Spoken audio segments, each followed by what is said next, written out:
What's up mga Master Mark Music here. Dito pala ako sa bahay nila ni Kamaster natin. What's up mga ka-master? Ako pala si Alex Sabalo. Yon, Alex Sabalo, Kamaster natin dito from Puerto Princesa. So ito itatakel ko sa kanya mga master, o ituro ko sa kanya kung ano yung kahalagaan ng 5 posisyon ng pentatonic. Alam mo yung 5 posisyon ng pentatonic. Kasi magagamit natin yan sa mga lead, magsusolo tayo. Ito para sa mga gustong mag-solo. So, ito yan master, oh. Ang kilala nating ito para common na sa lahat, yung A minor pentatonic, di ba? Yan. So, A minor pentatonic, meron siyang ganito.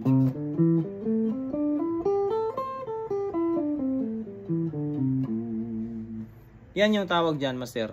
First position. Yan yung first position. Kaya lagi kong sinasabi na aralin talaga ang fretboard. Kasi hindi mo makukuha yung 5 posisyon ng pentatonic pag hindi mo alam yung fretboard. Pero meron din namang turo nito. May turo pero pattern lang yun. Hindi kasi kumbaga naka-stick ka lang sa pattern ba? Pattern. By pattern lang kasi iba. Pag by pattern kasi nag-work man din pero mas maganda at alam mong nota. Alam lang nila yung pentatonic na Pattern pero lang. by pattern lang. Pero pag tinuro mo kung anong chord, Anong key? Anong nota? Anong nota. Yun. So ito. Hindi nila masagot. Paano i-identify ito, master? Ang pentatonic talaga is merong 5 nota. Sa first position, ito yung root natin. Nag-start tayo sa A. So, A, C, D, E, G. O, yan. Tanda mo yung mga root na yan kasi hahanapin natin yan dito. So, ito sa root na A, ito yung first position niya. So,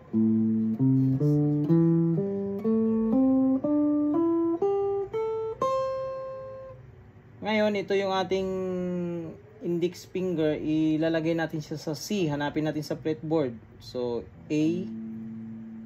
Dito yung C. Yan. Ito yung C, di ba? So, dito na naman mag-i-start yung counting mo ng nota. Parang kanina, nag-start kasi tayo sa A. So, ito na naman ang counting mo ng nota. So, meron siyang C, D, kasi pasok siya sa pentatonic. C, D, E, G, A, C. Tapos, D, E, G, A, C, D. So, ganito siya.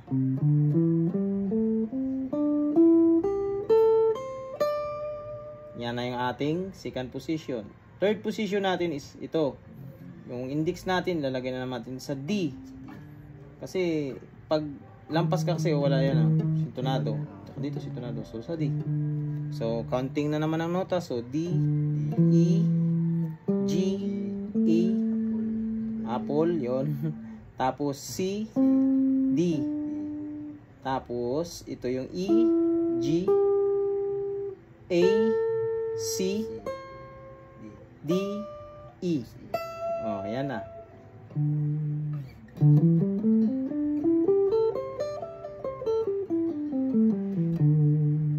Yan.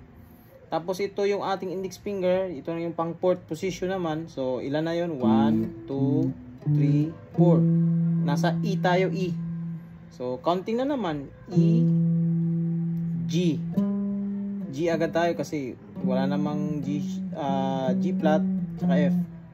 So, E, G, A, C, D, E, G, A, C, D, E, G.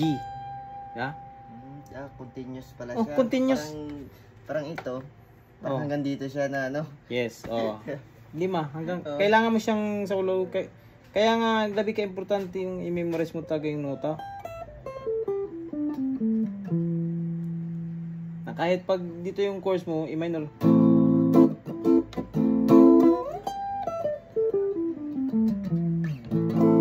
Pasok siya, di ba? So yung pang-5 niya, ito na, G. Balik na siya sa pang-last na to sa pentatonic eh. G, A, C, D. Tapos ito yung ating E, G. Tapos A, C, D, E, tapos G, A. Balik na siya. Pinakadulo. Ito na. Kasi ito, octave na lang to eh. Sa first position. Ano? Kaya pwede ka rin mag fifth position dito. Ah. Pwede rin dito. Yeah.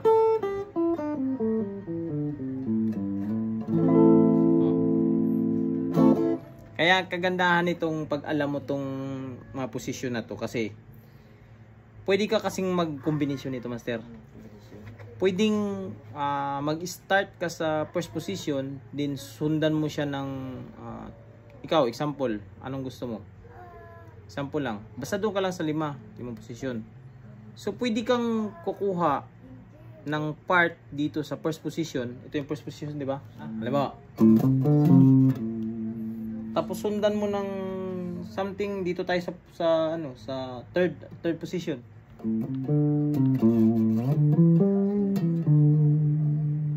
Kaya mabuo mo siya. Oh. Buo siya. Ngayon, sa lead naman, siyempre patakboy mo, di ba? So, pwede kang gumawa ng lead na ganito. Sa first position, depende sa'yo, pwede ka rin gagawa dito sa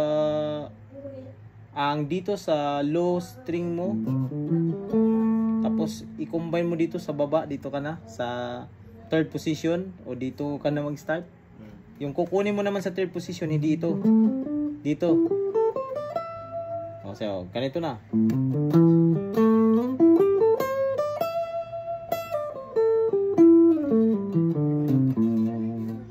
Tapos pwede ka rin dito, di ba? Meron dito yung P position ito.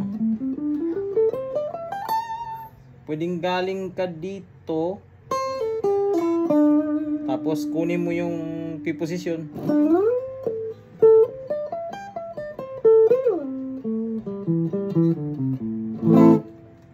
Sarap.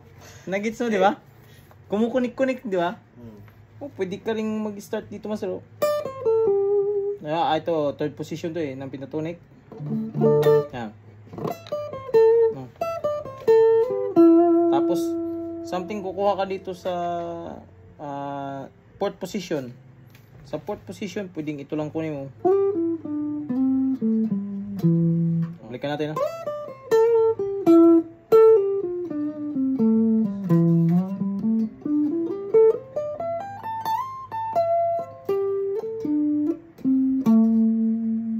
Tutugma. Oh, hindi siya nawawala.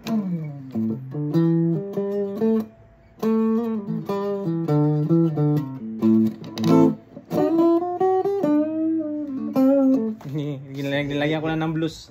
Kasi wala na to eh. Kaya wala na. Yan. Ibang aral na naman yun.